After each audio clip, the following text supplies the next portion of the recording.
once again. Christian greetings to all our valued listeners and viewers throughout the whole world, even more particularly to all Shepherd's Rod believers, and most especially to our beloved brothers and sisters in the United States of America.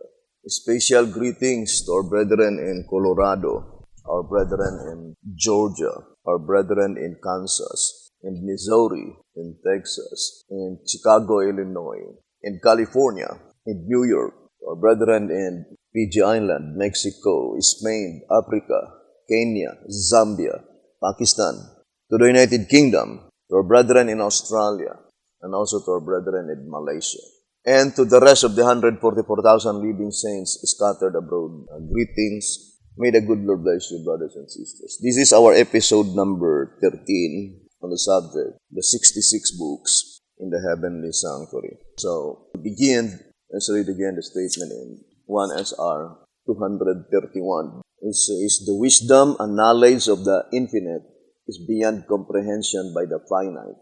The wonders we behold and the events which make the history of our world are but duplicates from the blueprints in heaven." So, it says, the events which make the history of our world are but duplicates from the blueprints in heaven. So, the great original blueprints is in the heavenly sanctuary. The things here on earth are just but a duplicate according to the voice of inspiration. Now, reading 2SR, page 201 and 202, it says, "As the evidence brought forth cannot be questioned, that with the book of seals the judgment opened, and as it began with the righteous who live upon the earth first, and ends with the last, it is positive that the seven seals spread over the entire world's history. Consequently, they include every saint since the world began. The number 7 bears the same evidence." And then it says, "As there are 7 seals in consecutive order, it is clear that our world's history is divided into 7 different periods. The judgment begins with the first and ends with the last. Evidently, the first 6 seals complete the cases of those who were dead preceding the judgment while it is in session.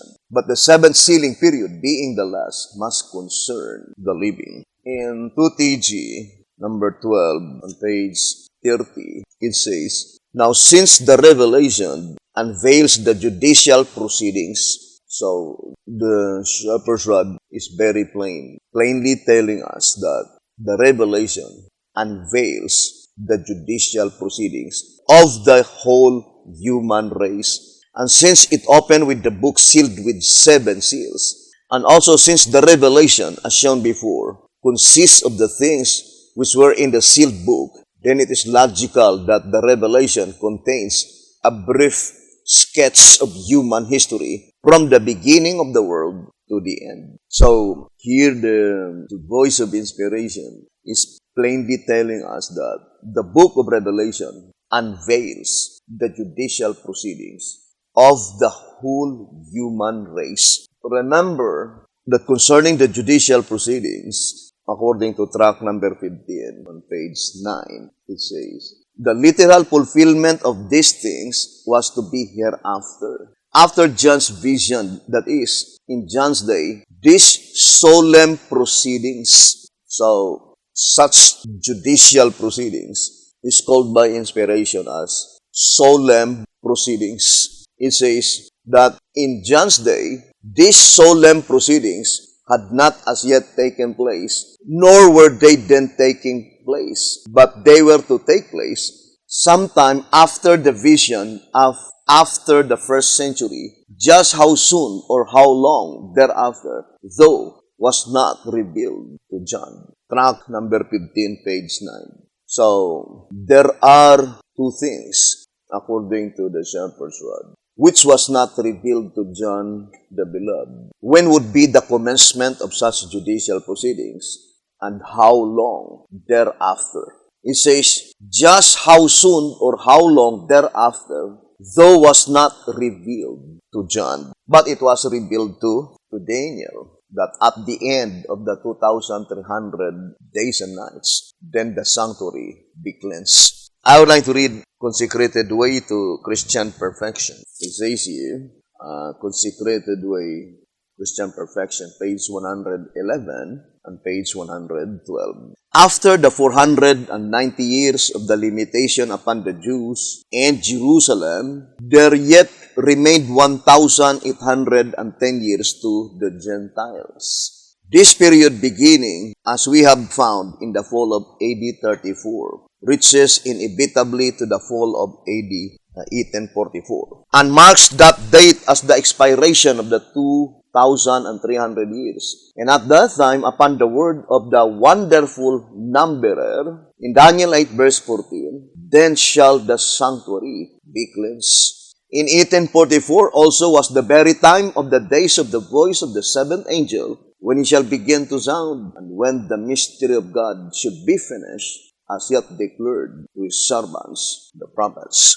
So, here the voice of inspiration says that the wonderful numberer declared it to Daniel, that at the end of the 2,300 days and nights, then the sanctuary be cleansed. And that is the commencement of the cleansing of the sanctuary. And to repeat again, brothers and sisters, the shepherd's rod plainly told us in 2SR 187 that in the sanctuary construction and service is revealed the plan of salvation. The only subject, the only theme that God's people should dwell their attention must only be the plan of salvation, the plan of redemption. And such plan of salvation is revealed through the sanctuary construction and service. And we already studied yesterday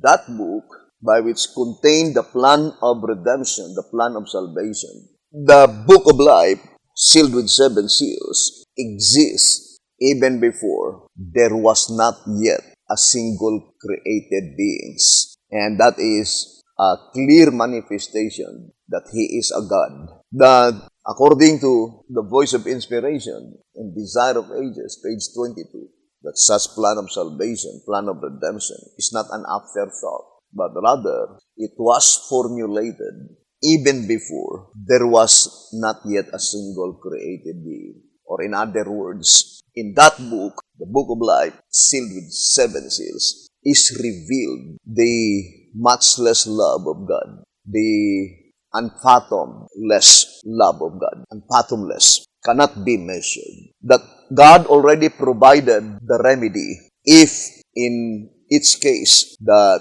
the mystery of iniquity will enter. God already provided the remedy. And that remedy is called the plan of salvation, by which such remedy, which is the plan of salvation, is revealed through the sanctuary construction and service. That immediately after sin entered into the heart and mind of Lucifer, such mystery of iniquity, immediately the sanctuary had been builded. The construction of that sanctuary had been builded. We need to understand first the character of God.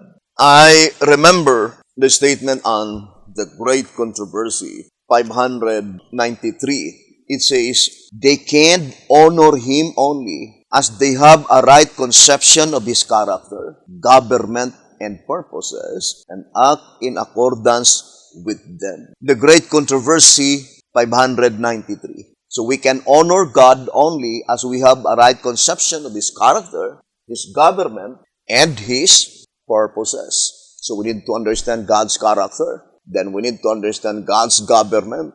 And we need to understand God's purposes. Because only if we have a right conception of His character, His government, and His purposes, there is no possibility that we can honor God according to that reading. The Great Controversy, 593. We can honor God only as we have a right conception of His character, His government, and His purposes. But in this study, I would like to quote the statement in 2SR 238 that one of the character of God is that He changed not.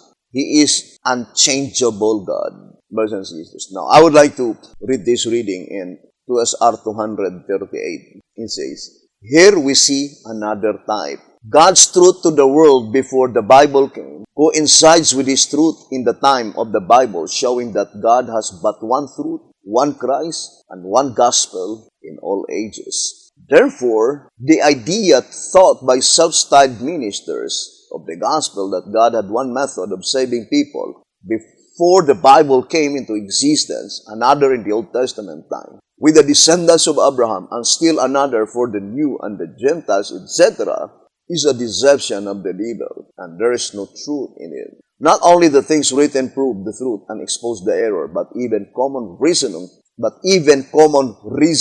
tells us there can be no justice in such an ever-changing method of salvation. For I am the Lord, I change not." So there must be method of salvation. The word method is system. And that system of salvation, that method of salvation is revealed in the sanctuary construction and service. Now, one of the things in that sanctuary construction is the lamps of fire. The 7 lamps of fire. Now, I would like to read 2SR page 198. It says, "The 7 lamps of fire burning before the throne, the 7 lamps of fire burning before the throne, which are the 7 spirits of God." Revelation 4 verse 5. The lamps of fire, 7 in number, present before the throne, represent completeness of the truth of God, present truth, revealed to every generation since the world began, by which we are judged. Those who are obedient to all the light and truth given them have come up to the requirements. They are sealed and cleared from the condemnation of the law of God. So in this paragraph, we can easily understand that the method of salvation by which all humanity will be saved is according to the present truth. Acceptance and obedience to the present truth is the only medium that God hath ever employed to save humanity. And it is called the gospel. In 2SR 266, it says, "Only by the gospel proclamation, through that spiritual house, can God save His people." And here in tract number 15, on page 32, it says, "The lamps of fire, being 7 in number, they, of course, can't but represent the ever-living church." Revelation 1 verse 20. "Clothed with the light of the whole truth of God, her teaching present truth to its successive generation, since the world began, the truth by which the works of each is searched and judged, each one's righteousness measured." So the basis of such judicial proceedings in the heavenly sanctuary is the present truth.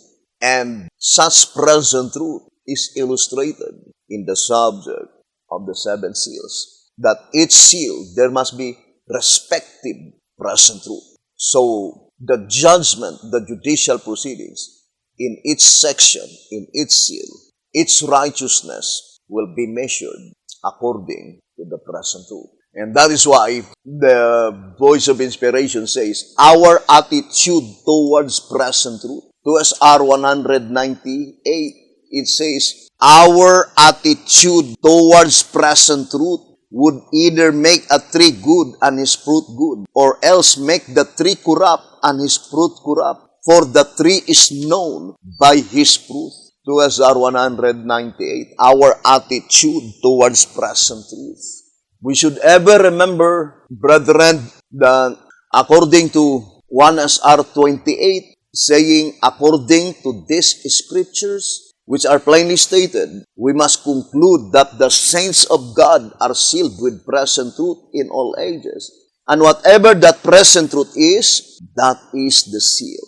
And of course, 11 Symbolic Code, number 3, page 5, present truth comes only from God. So the statement in 2SR 266, saying, brothers and sisters, only by the gospel proclamation can God save His people through that spiritual house. The spiritual house mentioned must be the church, because the voice of inspiration says in the old symbolic code, 2 symbolic code, number 10, page 4, it says, the light with which the earth is to be lightened is, of course, understood to be a spiritual light, the Word of God. Moreover, it is also understood that the church is to diffuse this great light to the ends of the earth, for in no other way will God reveal the truth to sinful men. There is no other way that God will reveal His truth, only through the channel of His church.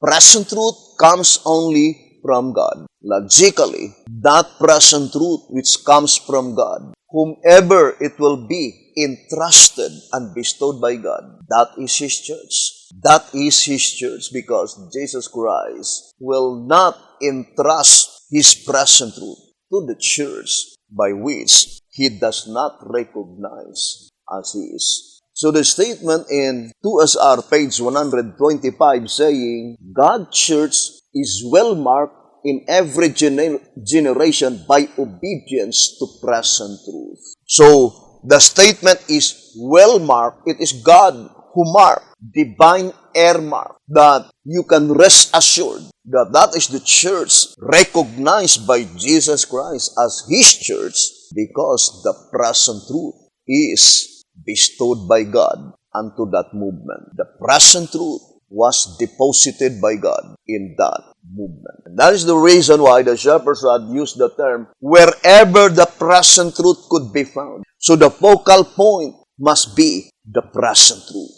Here in 2TG number 30, page 18, it says, 2TG number 30, page 18, where is one to look for God's storehouse? Wherever God's truth is for today, from wherever meat in due season is dispensed. The statement, bring ye all the tithes into the storehouse, implies that some are already bringing into it, but not all. This, along with the charge that the whole nation is robbing God, positively shows that the tithes are now brought not to God's storehouse, but to some other house. To repeat, God's storehouse has ever been and ever will be where the message of the hour is. Where present truth is, the house from which meat in due season is dispensed at the time that tithes are paid. 2TG number 30 on page 18. So that statement, wherever the present truth could be found, wherever meat in due season could be found. Here in tract number 14 on page 38, it says, for to know their God aright through the Son, and to know their church aright through timely truth, is what brings life eternal. What brings life eternal? There are only two things. First, you need to know God the Father correctly, only through the medium and the channel of Jesus Christ. And to know their church aright through timely truth is what brings life eternal. So the voice of inspiration says that the only medium that you could ascertain that is the church recognized by Jesus Christ as His church is the timely truth. The term timely truth is synonymous to the term present truth, to the term meat in due season. And the voice of inspiration says that the only way that you could be able to understand God the Father is only through the medium and the channel of His only begotten Son, Jesus Christ. And that is pointing to Christ's mediatorial work in the heavenly sanctuary, which is the center of the plan of salvation. Here in the great controversy, let's read again the statement given by Voice of Inspiration, saying, the great controversy 489, the sanctuary in heaven is the very center of Christ's work in behalf of men. I would like to read again. It says, the sanctuary in heaven is the very center of Christ's work in behalf of men. Then it says, the intercession of Christ in man's behalf in the sanctuary above is as essential to the plan of salvation as was his death upon the cross. So the plan of redemption, the plan of salvation was revealed from crucifixion to Christ's mediatorial work in the heavenly sanctuary. We need to emphasize that more and more, brothers and sisters. And the shepherd's rod greatly emphasized that the living church must be the church that have a full knowledge concerning the progress in the sanctuary above. Here in 1 TG 51, page 5 and 6, if the church is not commensurably growing and expanding, then how can she be a living church? And how can she keep up with the signs of the times and with the progress in the sanctuary above? The true people of God, or the term used by the shepherd's rod, is the true worshipers. We know, brothers and sisters, worshipers, as far in the prophetic event in Revelation 11, verse 1, they are the 144,000 living saints. In tract number 5, page 110, it says, let's read the statement given by the voice of inspiration. Those who worship therein, meaning the worshipers, being the living saints who are to be measured, they can only be the 144,000. Strive with all your power to be among that special company, 144,000. 7 BC, 970. Let us strive with all the power that God has given us to be among the 144,000. Here in 2SR 187, it says, the true worshippers in the earthly who by faith look forward to the administration of the heavenly were credited in the books of heaven as worthy of life eternal. 2SR 187, the true worshippers in the earthly who by faith, they look forward to the administration of the heavenly.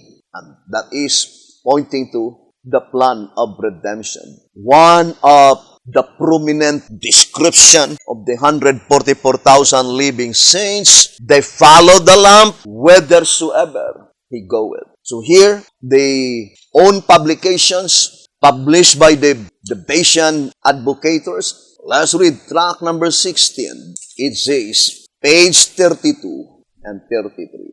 This, the 144,000, are they which follow the Lamb whithersoever he goeth. They follow him as truth progresses. Hence, they followed him as it progressed during his work in the sanctuary for the judgment of the dead. And they faithfully follow him on as his ministerial work changes to the judgment of the living. Thus they follow him on in victory to Mount Zion. Remember, brothers and sisters, the very first, according to 2TG number 14, let me read to you the statement.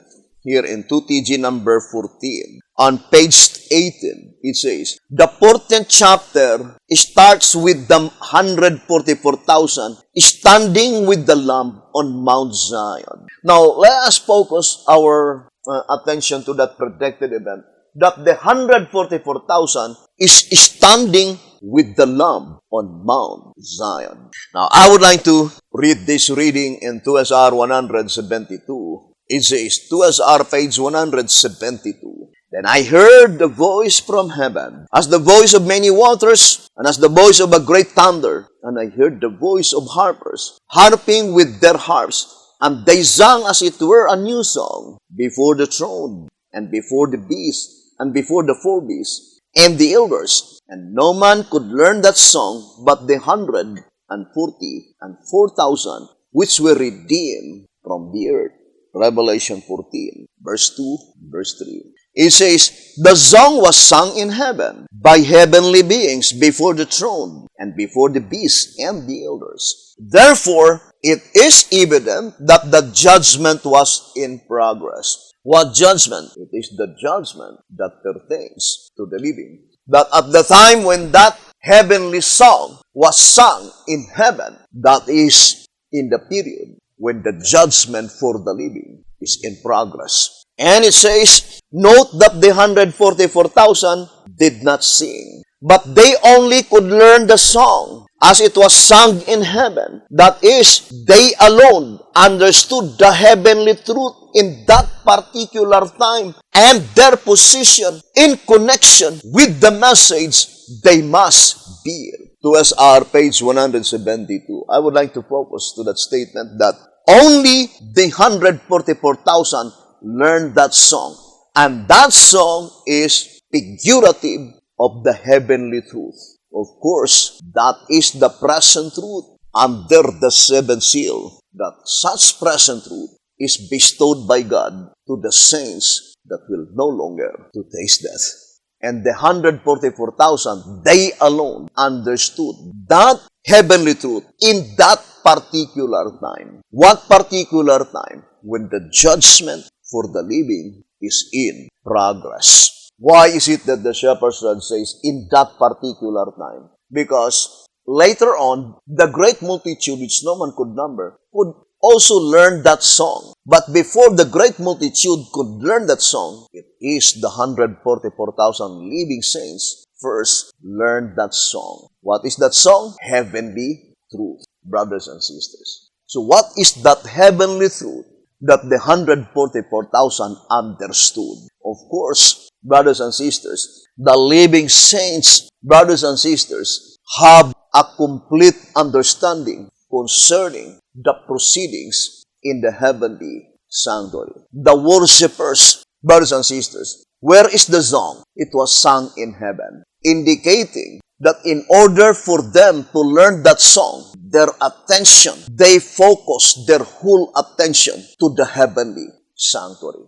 Brothers and sisters, there is no other way that you could learn the song unless you will focus your attention to the place by which the song, brothers and sisters, had been sung, and it was in the heavenly sanctuary. So, they followed the Lamb where? In His proceedings in the heavenly sanctuary. And the outcome, the result of focusing their attention to the proceedings in the heavenly sanctuary, they stand on Mount Zion with the Lamb. I remember, brothers and sisters, the statement in 1 TG number 8. I love so much this statement. 1 TG number 8 on page 28, it says, let's read 1 TG number 8, page 28. But if you are aware that your garments are filthy, so we need to be aware of that absolute fact, that our garments are filthy, meaning we have nothing to boast about. Our righteousness in the sight of God is nothing but a filthy rags, as is stated in Isaiah 64. It says, but if you are aware that your garments are filthy and your iniquity not blotted out, if you realize that you are to walk in God's ways as He directs through the Joshua of today, if you are all for God and not at all for self and for the world, then of course you either are or are beginning to be a Davidian if you have not attained to all of this. You should see that you do. And if you already have, then keep advancing in the light. And for certain, you shall finally stand on Mount Zion. What does it mean? That we stand on Mount Zion with the Lamb. Now, I would like to read first tract number 8 on page 5. It says, the Lamb standing at first before the throne in heaven stands later with the 144,000 on Mount Zion upon earth, though the elders and the beasts round about the throne remain in heaven. So correctly to understand this prophetic event in its entirety, we must carefully differentiate the part which takes place in heaven from the part which takes place on earth. Tract number 8, page 5. The focal point is the Lamb, not the 144,000. To repeat, brothers and sisters, the center of attraction is the Lamb, not the 144,000. And since only the Lamb become the center of their attraction, they followed the Lamb whithersoever He goeth. Revelation 14, verse 4 and 5. They were not attracted in any other things except the Lamb. And since the Lamb is in the heavenly sanctuary, the only thing that attract to their attention to the 144,000 living saints is to dwell their whole attention to Christ's mediatorial work in the heavenly sanctuary. That is the characteristics of the 144,000 living saints. And to all of them who are attracted with this message, focusing only to Christ's mediatorial work in the heavenly sanctuary, is the strongest proof that you are one of the saints which is destined for translation, no longer to taste death. Now, I would like to read here on 2SR on page 170. 2SR page 170, it says, "And I looked, and lo, a lamb stood on the Mount Zion." Remember, brothers and sisters, the actuality of the event did not occur in the days of John the Beloved. Therefore, brothers and sisters, this experience of John the Beloved is only project the experience of each individual who are to be among the 144,000 living saints, that by faith we can declare, "And I looked, and lo, a lamb stood on the Mount Zion." Where is the place which is called Mount Zion, brothers and sisters? Now, I would like to focus first to that statement, and we will go back concerning Mount Zion. Now, let us read the statement here, given by the voice of inspiration. It says, it is, I think, number 7. So, let's read the statement given by,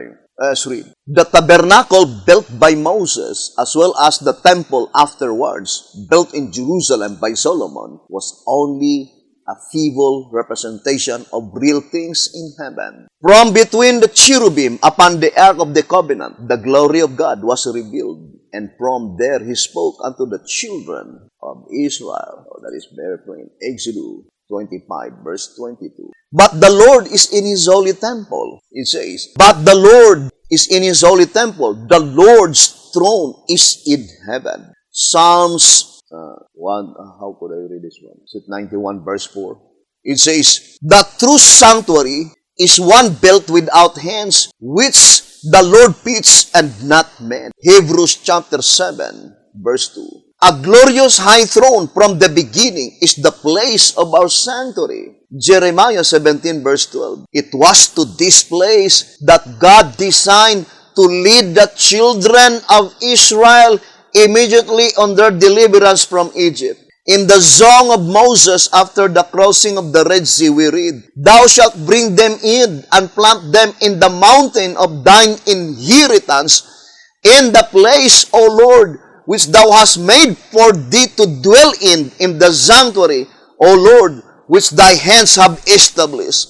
Exodus 15, verse 17. "But Israel did not believe and would not trust the Lord. In their hearts they turned back to Egypt, so that they never gained what the Lord had designed for them.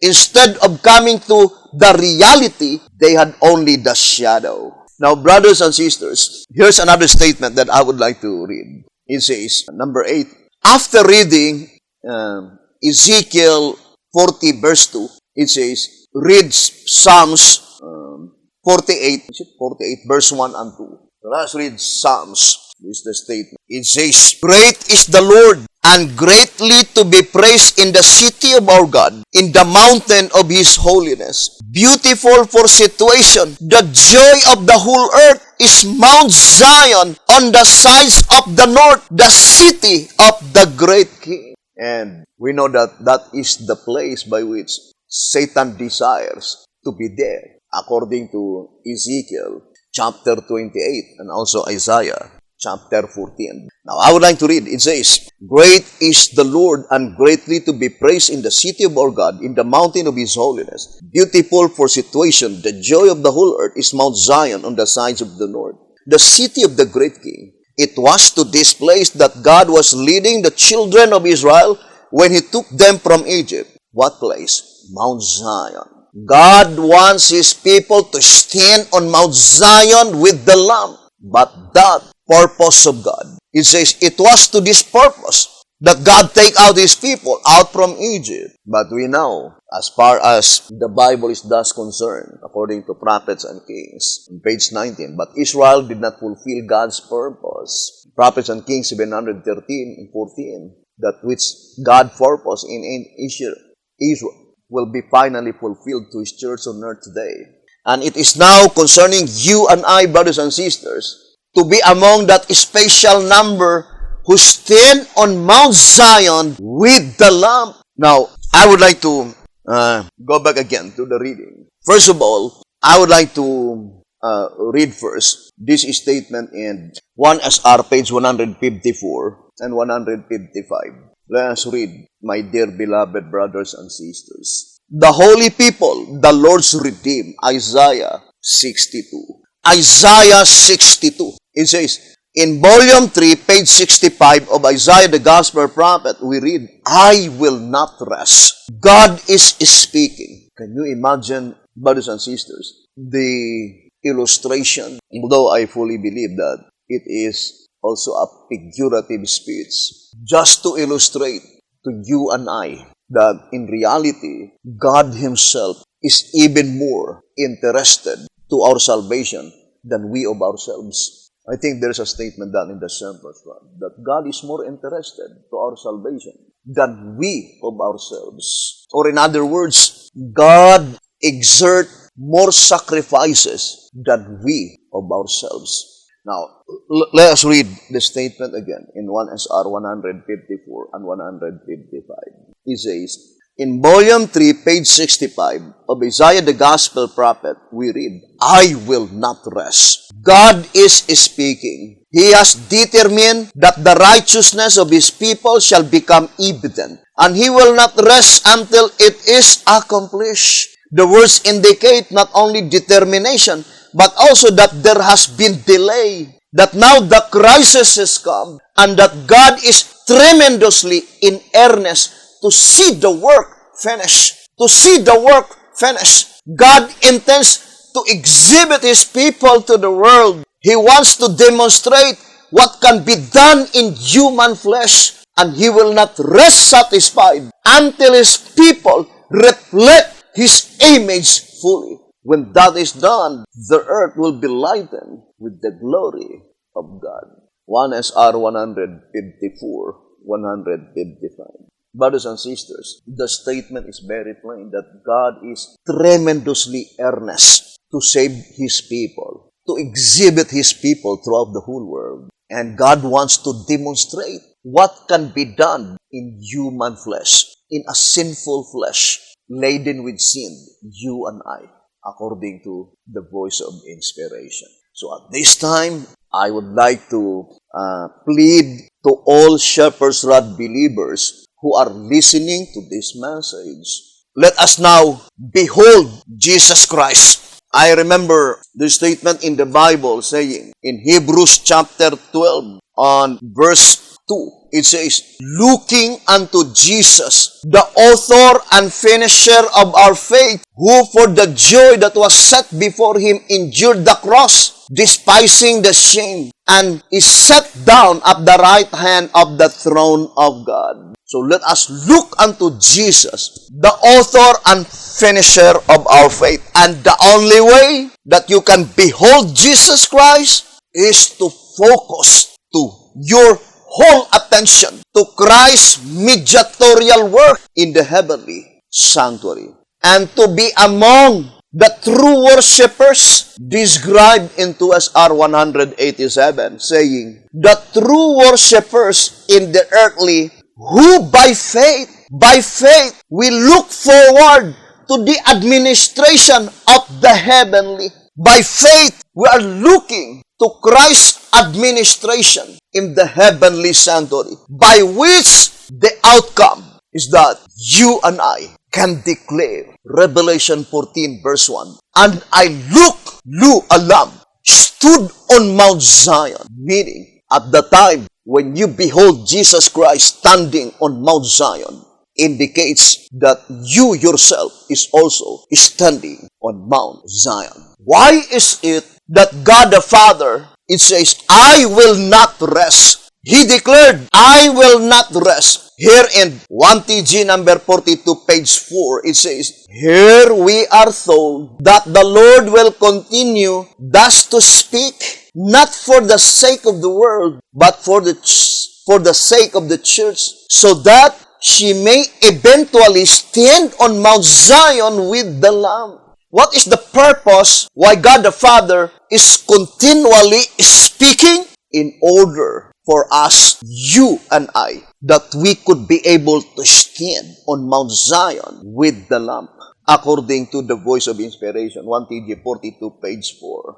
Who are they who stand on Mount Zion with the Lamb? They are the 144,000 living saints by which in their mouth was found no guile. Why? Brothers and sisters, the description that the 144,000, there was no guile in their mouth. I remember the statement here.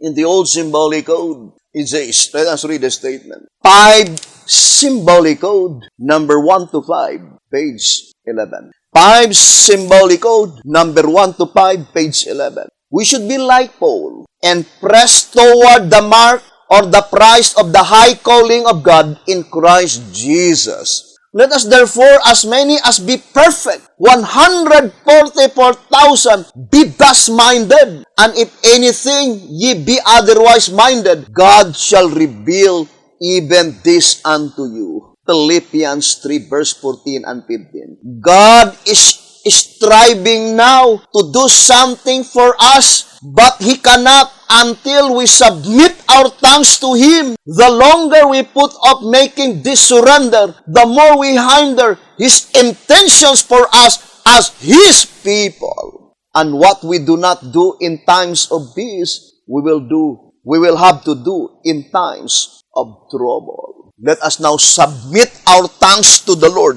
In what way? We will use our tongues, we will use our mouths only to glorify God, only to praise His holy name. Do not, brothers and sisters, make anything that ruin the reputation of other people. Do not speak evil to any other people, even to your, I would like to use the term, to the people you considered as your mortal enemies. The gospel of Christ says, love your enemy. Matthew 5, verse 44. It says here in 1TG number 5, page 18, are these tongues of ours not given to us to glorify God through His truth?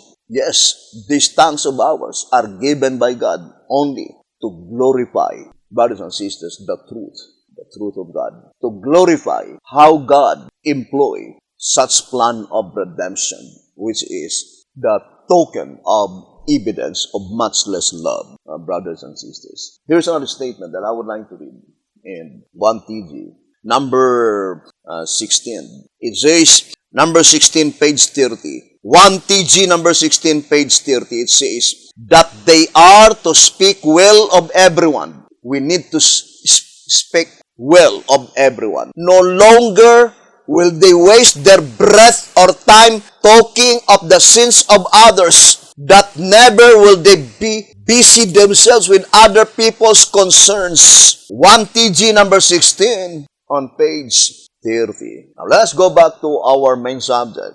The prophecy recorded in Revelation 14 verse 1. That each of us individually could testify in our own mouth, saying, and I looked, and lo, a lamb stood on Mount Zion. That vision of John the Beloved is only a demonstration, an illustration to the reality that only the 144,000 living saints could be able to testify, could be able to give such testimony, saying, and I looked, and lo, a lamb stood on Mount Zion. Now, I would like to read here in tract number 8. Tract number 8, page 3.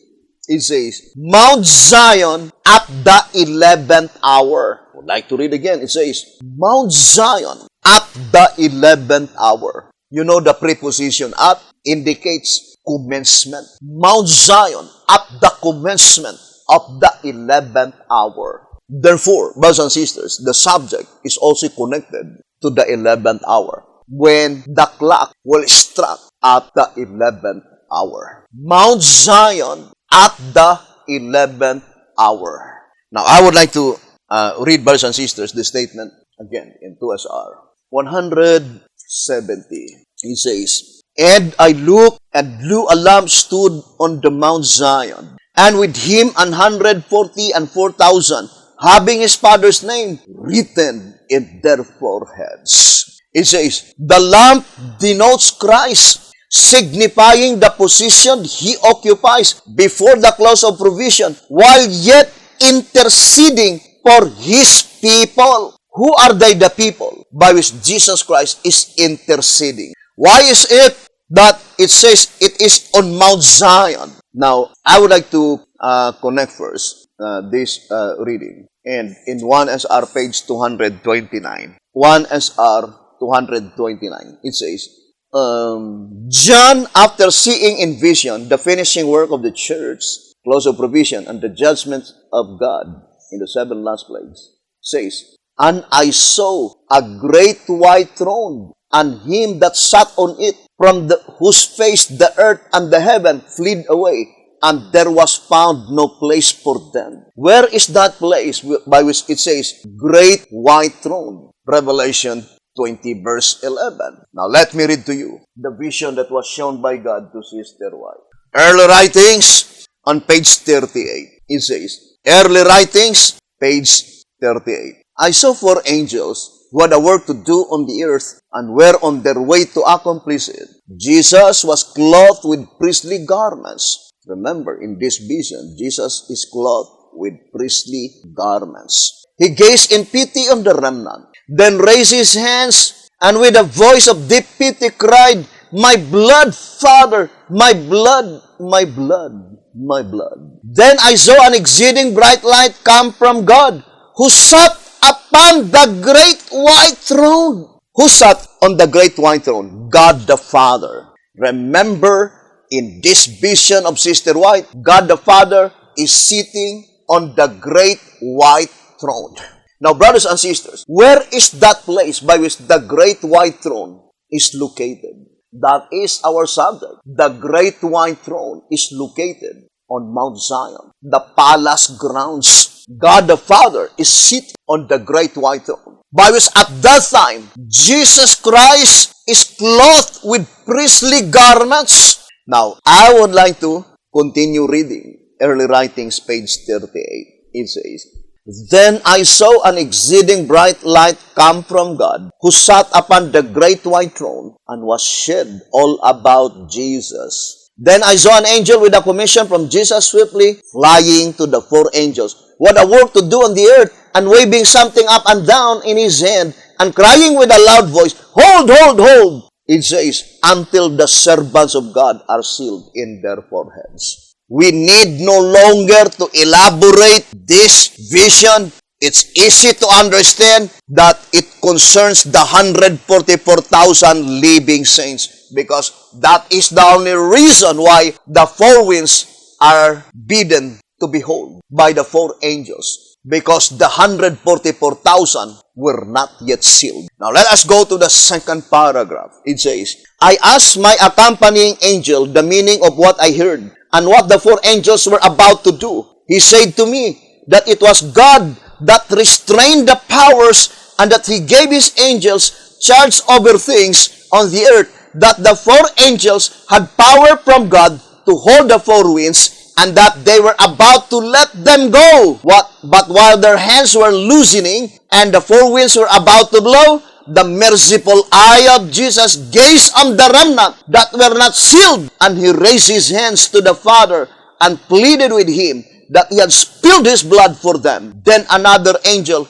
was commissioned to fly swiftly to the 4 angels and bid them hold until the servants of God were sealed with the seal of the living God in their foreheads." What is the vision of Sister White in early writings, page 38?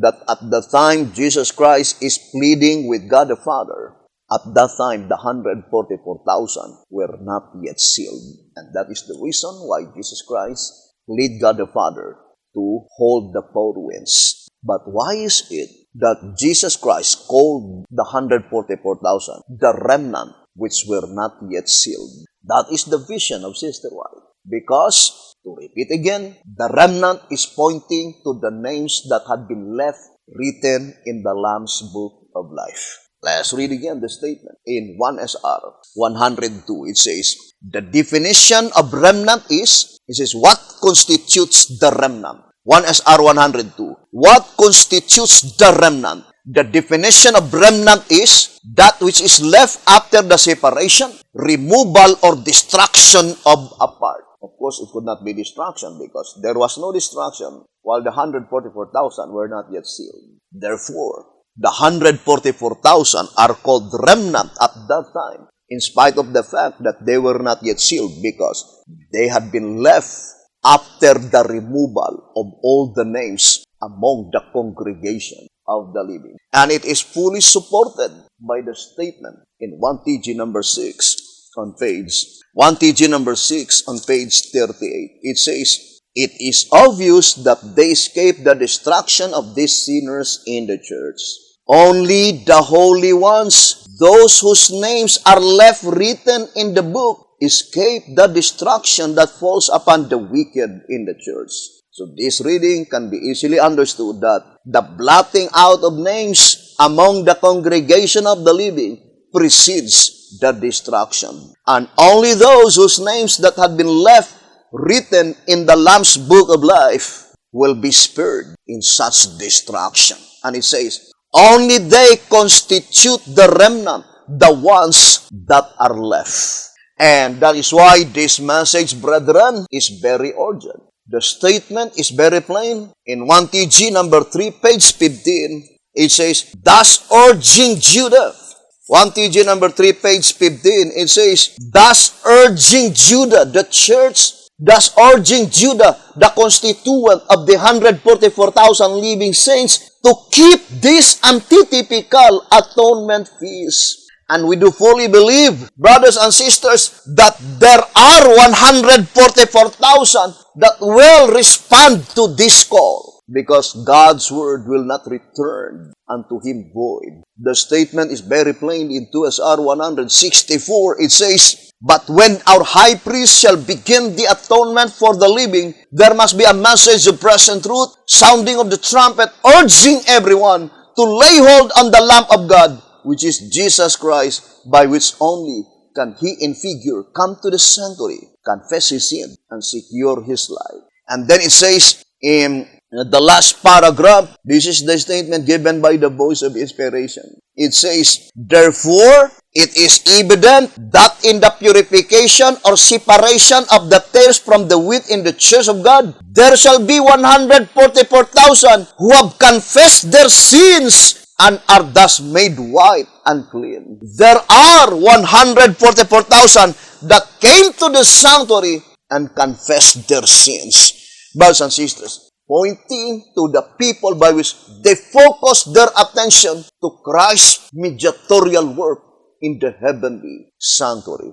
They came in figure to that heavenly sanctuary, meaning they focused their attention, undivided attention, on that notable final day of atonement. Brethren, I remember the statement in 2SR on page 102. I would like to read to you the statement given here. It says, these are they which follow the Lamb whithersoever he goeth. 2SR 102. These are they which follow the Lamb whithersoever he goeth. These were redeemed from among men, being the firstfruits unto God and to the Lamb. Revelation 14, verse 3 and 4. And no man could learn that song. It says, experience only can tell the joy in one's heart at a time when rescued from everlasting ruin and granted everlasting life without tasting death, merged into eternity's ceaseless ages, a life that measures with the life of God. One of the vision of Sister White by which the voice of inspiration attached such vision to the fulfillment of the dream of Jacob is found in volume 9, page 16, as recorded in 2SR 266. I would like to read to you, my dear beloved brothers and sisters. It says, Jacob, the father in type of Israel, the true, dreamed on the way to Padan Aram. And behold, a ladder set up on the earth, and the top of it reached to heaven. And behold, the angels of God ascending and descending on it. And he was afraid and said, How dreadful is this place! This is none other but the house of God, and this is the gate of heaven. Genesis 28, verse 12 and 17. Jacob's dream was prophetic of a time when there will be a complete connection and constant communication with heaven and earth, the loud cry of the third angel's message, the harvest time. And then it says, I would like to read the vision of Sister White. It is impossible to give any idea of the experience of the people of God who shall be alive upon the earth when celestial glory and a repetition of persecutions of the past are blended. They will walk in the light proceeding from the throne of God by means of angels. There will be constant communication between heaven and earth. Testimonies for the Church, Volume 9, page 16. This vision of Sister White is also the same with the vision that was given by God to Ezekiel in Ezekiel chapter 1. Now, let us go back, brothers and sisters, to our subject. Standing on Mount Zion with the Lamb. What does it mean? Now, I would like to read, brothers and sisters, this reading. Again, 2SR 170. It says, And I looked, and lo, a lamb stood on the Mount Zion, and with him 140 and 4,000, having his father's name written in their foreheads. The lamb denotes Christ, signifying the position he occupies before the clouds of provision, while yet interceding his people. This statement, interceding his people, is the fulfillment of the vision of Sister White in Early Writings, page 38. That after all the names of the wicked among the congregation of the living had been completely blotted out, the names of the 144,000 living saints, the names that had been left written in the Lamb's Book of Life, Jesus Christ will enter to the most holy place. Jesus Christ will enter to the most holy place, bringing the names of the 144,000 as the fulfillment of the vision of Enoch. Here in 2SR 241, it says, Therefore the prophecy by Enoch commenced its fulfillment in 1844, at which time the Lord came with the names and records of those who are sleeping in the grave. And when the investigation of the dead is finished, then he comes with the names of the living saints, first with the 144,000. Brothers and sisters, with the 144,000. But at that time, brothers and sisters, what is the purpose of Jesus Christ entering to the most holy place? It is to plead God the Father. Jesus Christ is pleading God the Father, according to the vision of the prophet in Early Writings, page 38, to hold the four winds, because the 144,000 are not yet protected, are not yet guarded. Then, at the time when God the Father, brothers and sisters, accept the pleading of Jesus Christ, at that time, the pronouncement of Jesus Christ, saying, Sons, thy sins are forgiven. Let us distinctly separate the statement, thy sins are forgiven, and thy sins are blotted out. I would like to read Testimonies to Ministers. Let's read the statement here in Testimonies to Ministers. And I love so much this promise recorded in the Book of Prophecy. It says here, Testimonies to Ministers on page 40. Let's read. Testimonies to Ministers, page 40. It says, Satan stands at the head of all the accusers of the brethren. But when he presents the sins of the people of God, what does the Lord answer? He says, the Lord rebuke, not Joshua, who is a representative of the tried and chosen people of God, but thee, O Satan. Even the Lord that hath chosen Jerusalem rebuke thee. Is not this a brand plucked out of the fire? Now Joshua was clothed with filthy garments and stood before the angel. Satan had represented the chosen and loyal people of God as being full of defilement and sin. He could depict the particular sins of which they had been guilty, had he not set the whole confederacy of evil at work to lead them through his seductive arts into these very sins. But they had repented. That is the declaration. But they had repented. They had accepted the righteousness of Christ. They were therefore standing before God, clothed with the garments of Christ's righteousness. And he answered and spake unto those that stood before him, saying, Take away the filthy garments from him. And unto him he said, Behold, I have caused thine iniquity to pass from thee, and I will clothe thee with chains of raiment. Every sin of which they had been guilty was forgiven, and they stood before God as chosen and true, as innocent, as perfect, as though they had never sinned. What a wonderful promise, brothers and sisters. But at that time, I do fully believe, on that notable Day of Atonement, March 27, 2021, from that day onwards, the attacks of the devil will be more frequent, and he will accuse God's people, you and I. But let us follow the direction given by the Spirit of prophecy. I would like to quote that statement in Volume 8, 298. Let us follow the direction given through the Spirit of prophecy. And this is the direction given by the Spirit of prophecy. Let us read Testimonies for the Church, Volume 5. Testimonies for the Church, Volume 5, page 472. It says, beginning from page 471, the fact that the acknowledged people of God, what a wonderful statement, hoping that we are that people. We need to humble ourselves before God. The most important part is that God acknowledges us as His people. We will not be the one to say to the whole world that we are the people of God, brothers and sisters. Because for me, that is a very embarrassing proclamation. We are unworthy. So we need just to humble down ourselves before God. And how glad and what a wonderful statement that we could hear from Jesus Christ, that He acknowledged us as His people. It says here in Volume 5, 471 and 472, the fact that the acknowledged people of God are represented as standing before the Lord in filthy garments should lead to humility and deep searching of heart on the part of all who profess His name. Those who are indeed purifying their souls by obeying the truth will have a most humble opinion of themselves. This is one of the character of the 144,000 living saints. They have the most humble opinion of themselves. What does it mean? Humble opinion of themselves.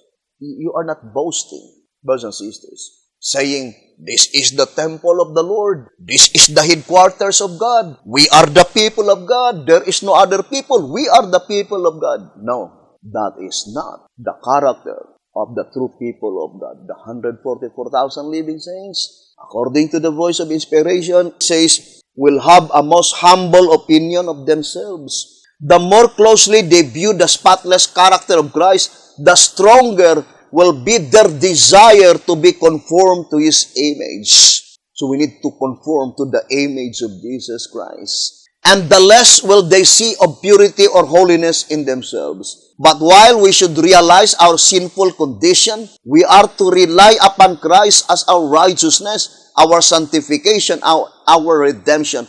We cannot answer the charges of Satan against us. And we know it is not literally that you could see Satan. For example, many Davidian will accuse us of such thing. The admonition given by the voice of inspiration, we are not to answer.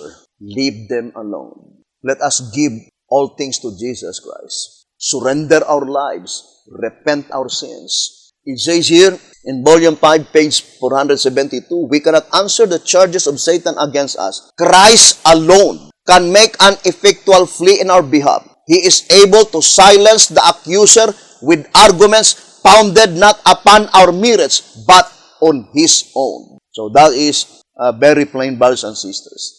Now, I would like to read the last paragraph saying, Zechariah's vision of Joshua and the angel applies with a peculiar force to the experience of God's people in the closing up of the great day of atonement. Closing up, pointing to the last and the final day of atonement. It says, the remnant church will be brought into great trial and distress. Those who keep the commandments of God and the faith of Jesus will feel the ire of the dragon and his host. Satan numbers the world as his subjects. He has gained control of the apostate churches, but here is a little company that are resisting his supremacy. If he could blot them from the earth, his triumph would be complete. That we know that he could not be able to do so, brothers and sisters.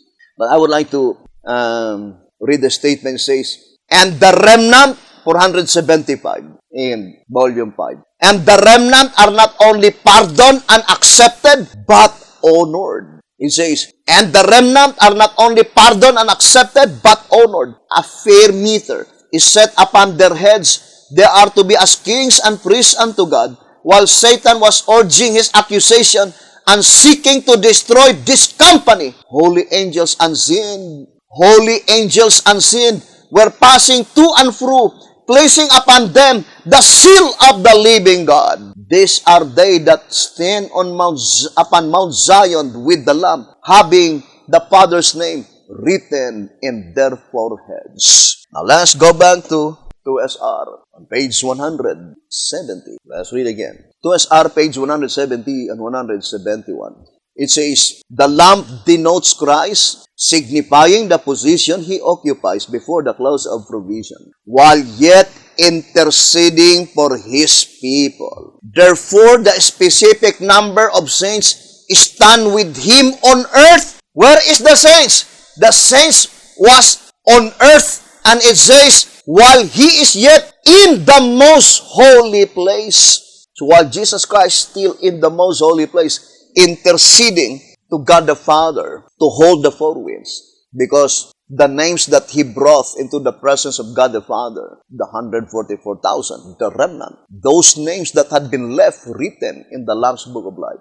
were not as yet protected and guarded on earth. So Jesus Christ pleaded God the Father, saying, my blood, Father, my blood, my blood. And then it says, let's read again, 2SR 170. Mount Zion in old Jerusalem was an ancient spot of that city and the place of the royal residence of David and his successors. Therefore, from that viewpoint, we must present the meaning of the lamp that stood on the Mount Zion. We are told by the following scriptures, the Lord had made a promise that the house of David, Mount Zion. So that Mount Zion is figurative, represents the house of David. Remember, I would like to read 1 TG number 18. Here in 1 TG number 18, on page 14, it says, two things now stand out clearly in these verses. Zechariah 13, verse 1 and 2.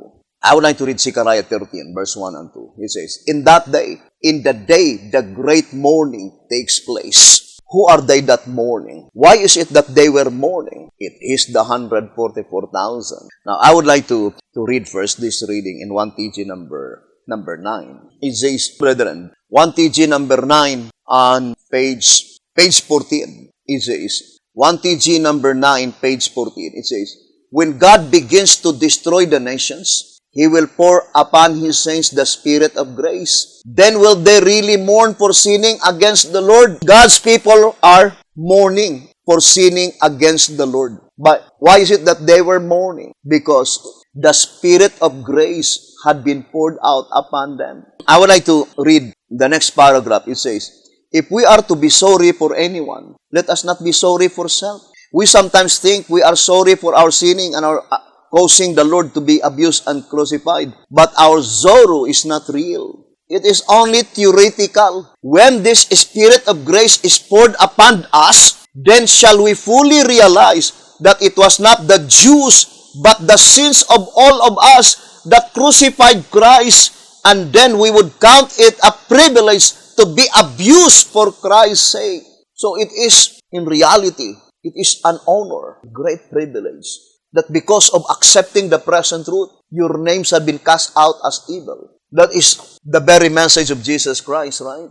In Matthew chapter 5, it says, Matthew chapter 5 on verse 11, Blessed are ye when men shall revile you and persecute you, and shall say all manner of evil against you falsely for my sake. Rejoice and be exceeding glad, for great is your reward in heaven, for so persecuted they the prophets which were before you. Matthew 5 verse 11 and 12. All manners of evil they will speak unto God's people. Can you imagine? All manner of evil, they will accuse God's people. And blessed if we are that people that had been accused because of our accepting this present truth. But I would like to focus to the subject, brothers and sisters, recorded here on 1 TG number 18, page 14. It says, two things now stand out clearly in these verses.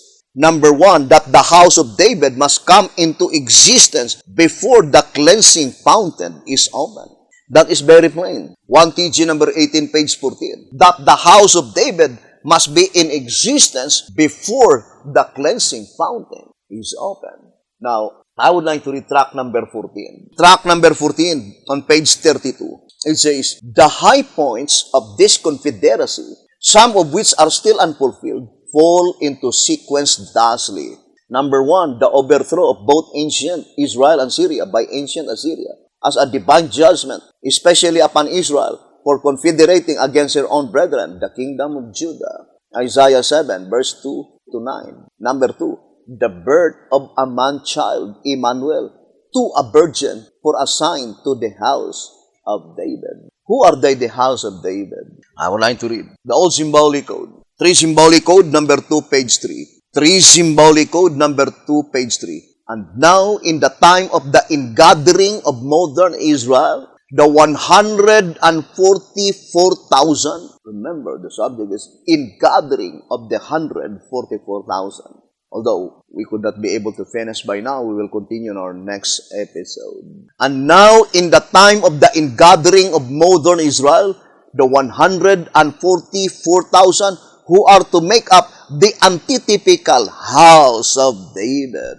Who are they? The constituent of the antitypical house of David, 144,000 living saints. So, the statement, the house of David must be in existence first before the cleansing fountain is open, can be easily understood that the entire 144,000 are already in existence first, physically born.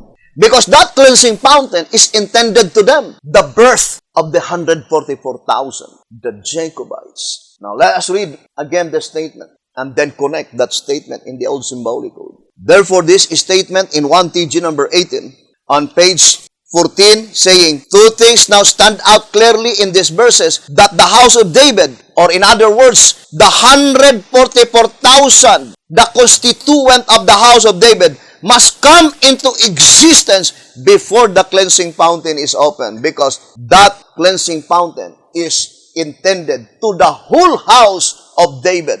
What does it mean, whole house? The entire 144,000 living saints. And this is the sign that was given by God to the house of David. This is the sign that was given by God to the 144,000. Very plain. Tract number 14, page 32, the birth of a man-child, Emmanuel, to a virgin for a sign to the house of David. Remember, the Bible declared clearly in Isaiah chapter 7. I would like to read. Isaiah chapter 7, verse 11. Ask thee a sign of the Lord thy God. Ask it either in the depth or in the height above. But Ahaz said, I will not ask, neither will I tempt the Lord. Remember, these historical events are typological. So there must be someone typifying Ahaz, by which they will declare, I will not ask, neither will I tempt the Lord. What does it mean? The thought is very plain. Ahaz is not interested. To say, I will not ask, meaning, I am not interested. And then it says, verse 13, and he said, hear ye now, O house of David.